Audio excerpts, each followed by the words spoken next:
Hey guys, I'm Voylin and welcome to this mini class for learning Japanese. Today we will discover the particle mo. So let's start with the vocabulary for today.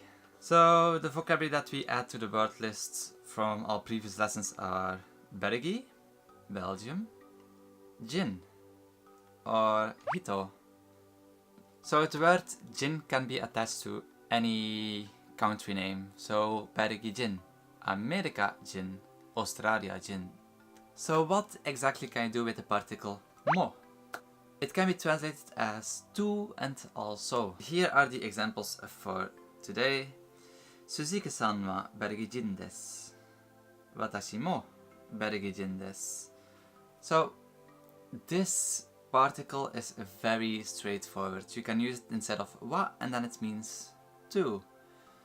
Like I said before, you can use it for all kinds of things, not only from to say from where you're from. Ah, I'm also from there. You can also use it from, yeah, I'm also hungry. I also want to go there. Watashi mo ikitai. I will also go to karaoke. Watashi mo karaoke ni ikimasu. So there are many ways you can use this particle, and it's quite simple, and we will use it a lot more in the next coming lessons. That's why I'm not giving too many examples right now, because I guess that you can make the point now. You just replace wa with mo and it becomes to or also, like also hungry, whatever. So yeah, thank you for watching this very short mini lesson for learning Japanese, and mata ne! Good luck studying Japanese.